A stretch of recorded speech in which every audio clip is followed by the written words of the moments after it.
मैं भी गांव में पैदा हुआ महाराज जी, छोटा सा गांव, मेरा भी जैत, हम भी जैत में पैदा भय और पढ़े भी सरकारी स्कूल में ही है भैया, कोई पब्लिक स्कूल में नहीं पढ़े। तो बचपन से हम ये देखते थे कि बेटा और बेटी के बीच भेद होता है, बेटा ज्यादा लाडला होता है और बिटिया कम प्यारी होती है। कई बार तो बेटियां कोख में मारी जाने लगी स्थिति पैदा हुई, तब मन में वेदना होती थी महाराज जी कि हे भगवान वो दिन कब आएगा जब बेटा और बेटी बराबर माने जाएं। बीच में महाराज जी मैं विधायक बन गया। मैं आज कन्या विवाह के अवसर पर वो घटना सुनाना चाहता हूं। पदयात्रा कर रहा था, हम तो पांव पांव भी खूब घूमे। तो एक गांव में गए तो बेटी की शादी थी, अनाथ थी। तो गांव के लोगों ने कहा कि आप विधायक हो, बिटिया की शादी का इंतजाम करवा दो, सरकारी सहायता दिलवा दो, इसके माता पिता नहीं है। तो मैंने कहा शादी कब है? बोले परसों ही है। मैंने कहा सरकारी सहायता में तो बरसों लग जाएंगे। और तभी मन में भाव आया क्या एक शादी हम नहीं कर सकते? और उस बिटिया की शादी अपने मित्रों के सहयोग से की तो इतना आनंद प्राप्त हुआ, मैं उसका शब्दों में बयान नहीं कर सकता। लेकिन उसके बाद फिर हमने महाराज जी क्रम शुरू किया। हमारे क्षेत्र की जो निर्धन बेटियां थी उनके विवाह का मित्रों के सहयोग से। और मुख्यमंत्री बनते ही महाराज जी सबसे पहली योजना मैंने कोई बनाई तो उस योजना का नाम था मुख्यमंत्री कन्या विवाह योजना। और मध्य प्रदेश की धरती पर हजारों शादी सरकार क्यों न करे? सरकार की ड्यूटी है, धर्म है कि बिटिया की शादी अगर माता पिता ठीक से नहीं कर सकते तो सरकार शादी करे। इसलिए मुख्यमंत्री कन्या दान योजना बनी। और उसके बाद सारे संत यहां बैठे हैं, उनके चरणों में मैं निवेदन करना चाहता हूं।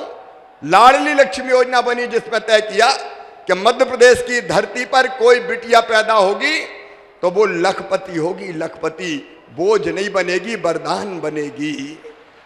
उसमें से लाडली लक्ष्मी योजना है। मैं उसमें ज्यादा समय नहीं लगाता, सबको पता है मध्य प्रदेश वालों को 44 लाख लाडली लक्ष्मी बेटियां आज मध्य प्रदेश की धरती पर हैं, जिनकी शिक्षा दीक्षा से लेकर सारा इंतजाम भगवान की कृपा से सरकार करती है। लेकिन अभी मैं महाराज जी से कह रहा था, महाराज जी आज महाशिवरात्रि है, शिव और शक्ति जब तक दोनों मिलकर सशक्त नहीं होते तब तक कल्याण कभी देश का भी नहीं होगा और संसार का भी नहीं होता। इसलिए एक भाव मेरे मन में आया कि हमारी बहनें सशक्त होनी चाहिए, क्योंकि बहनें सशक्त तो प्रदेश सशक्त, प्रदेश सशक्त तो देश सशक्त। और फिर हम भी तो भैया है, जब बेटियों के मामा भय तो बहनों के भैया भय के नहीं भय, तो बहनों के भैया है। अब भैया सावन के महीना में एक दान आते हैं, बहन को लिवा के ले जाते हैं या बहन के घर आते हैं, राखी बंधवाते हैं, उपहार देते हैं। दिल ने कहा कि तू भी तो भैया है तो तू भी तो कोई उपहार दे। लेकिन मुझे लगा कि साल में एक बार देने से काम नहीं चलेगा, और इसलिए एक योजना मैंने महाराज जी को बताई। एक योजना और बन गई, लाडली बहना योजना। अब हर गरीब बहन जो मध्य प्रदेश की निवासी है उनके खाते में हर महीना 1000 रुपया डाला जाएगा, साल में 12,000 रुपया। और उस रुपया का उपयोग वो बेटा बेटी को दूध पिलाने में करेगी, फल खिलाने में करेगी, सब्जी खिलाने में करेगी, परिवार को मजबूत बनाएगी। कभी पतिदेव को भी जरूरत पड़ गई तो आज तो वो मांगने वाली है, दे दो 100 रुपया 200 रुपया। और कई बार पति की डांट भी खा लेती, चल नहीं है, लेकिन वो पैसा बचा के रखेगी तो वक्त बेवक्त जरूरत पड़ेगी तो पतिदेव से भी कहेगी कि ले ये रखें, ले जाओ, उनका काम भी चला देगी। और सास बहू का प्रेम भी बढ़ जाएगा। सासू जी कहेगी हर महीना 1000 रुपया आ रहे तो बहुए भी घी चुपड़ी रोटी खुआओ। महाराज जी आज बेटियों को देख के मुझे ये प्रसंग याद आ गए। मैं आपको प्रणाम करता हूं, सब संतों को प्रणाम करता हूं। और देखो भैया, भगवान को प्राप्त करना जीवन का अंतिम लक्ष्य है, परमात्मा की प्राप्ति। और भगवान कैसे प्राप्त होंगे? तो ज्ञान मार्ग, भक्ति मार्ग और कर्म मार्ग, 3 मार्ग बताए गए हैं। ज्ञान मार्ग यहां बैठे, जो सही रास्ता हमको बताए वो है ज्ञान मार्ग। वो संत ज्ञान मार्गी है, वो भगवान को प्राप्त करते हैं। दूसरे हैं भक्ति मार्ग। एक बार भगवान श्री रामचंद्र जी का दरबार लगा था। मैया सीता, भैया लक्ष्मण, भरत, शत्रुघ्न, अंगद, नल, नील, जामवंत, हनुमान, द्विविद सब बैठे थे। अचानक सीता जी बोली कि वैसे तो मुझे सभी पुत्र बहुत प्यारे, लेकिन पुत्रों में भी पवन पुत्र की महिमा का तो मैं वर्णन नहीं कर सकती। और ये कह के सीता मैया ने कहा, आज अयोध्या की सबसे कीमती माला मैं बजरंग को भेंट करना चाहती हूं। और ये कह के अपने गले से मोतियों की एक माला निकाली और हनुमान जी की गोद में डाल दी। कहा, बेटा ये अयोध्या की सबसे कीमती माला है। हनुमान जी ने माला उठाई, उल्टी पलटी देखी और फिर माला तोड़ डाली। तोड़ के एक मोती निकाला, देखा, तोड़ा, फेंक दिया। दूसरा मोती निकाला, देखा, तोड़ा, फेंक दिया। तीसरा मोती निकाला, देखा, तोड़ा, फेंक दिया। दरबार आश्चर्यचकित, बजरंग को हो क्या गया? इतने प्रेम से मैया ने मोतियों की माला दी, ये तोड़ तोड़ के फेंक क्यों रहे? मैया बोली, बेटा बजरंग बात क्या है, तू माला तोड़ के फेंक क्यों रहा है? तो बजरंग मुस्कुरा दिए, मैया तू भी झूठ बोलती है। तो सीता जी ने कहा, मैं और झूठ? दरबार फिर आश्चर्यचकित रह गया कि बजरंग सीता जी से कह रहे हैं कि मैया तुम भी झूठ बोलते हो। सीता जी का, बेटा मैंने क्या झूठ बोला? बोले, मैया तू तो कहती थी ये माला अयोध्या की सबसे कीमती माला है। बोले, बेटा अभी भी कह रही हूं ये माला अयोध्या की सबसे कीमती माला है। बजरंग मुस्कुराए और कहने लगे, भैया अब भी झूठ बोल रही है। अरे मेरे लिए तो कीमती वो है जिसमें मेरे भगवान श्री राम रहते हो, जिसमें मेरी मैया सीता निवास करती हो।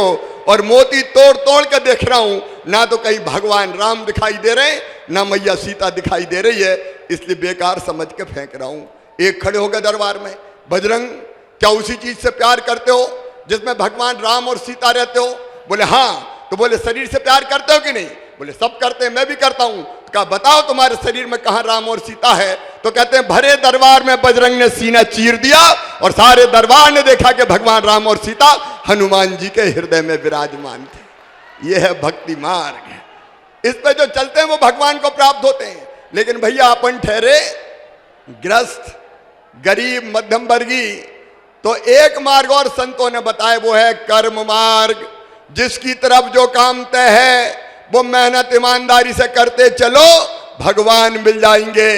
अगर किसान है अन्न उत्पादित करे, अगर कर्मचारी है तो ईमानदारी से लोगों के काम करे, डॉक्टर है तो बीमारों का इलाज करे, और नेता है तो हवाला घोटाला बेईमानी ना करे, ईमानदारी से जनता की सेवा करे, तो परमपिता परमात्मा मिल जाएंगे। लेकिन बागेश्वर धाम तो ज्ञान, कर्म और भक्ति का त्रिवेणी संगम दिखाई दे रहा है। यहां जितने सेवा के काम आपने सोचे, मैं आपका अभिनंदन करता हूं मध्य प्रदेश की जनता की तरफ से।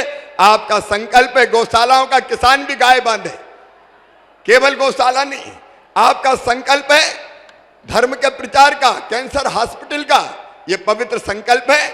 मैं इस संकल्प को प्रणाम करता हूं और सचमुच में आज बेटियों के इस विवाह में आके मैं अपने आप को धन्य अनुभव कर रहा हूं।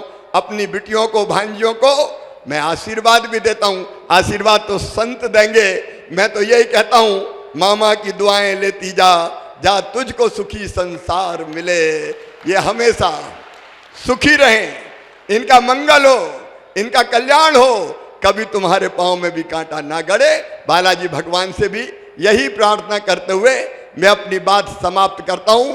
मेरे साथ एक बार फिर बोलिए, सियावर रामचंद्र की जय, पवन सुत हनुमान की जय, उमापति महादेव की जय, बालाजी भगवान की जय, बागेश्वर धाम की जय, धर्म की जय, अधर्म का नाश हो, प्राणियों में सद्भावना हो, विश्व का कल्याण हो, भारत माता की जय हो, गौ माता की जय हो, हर हर महादेव।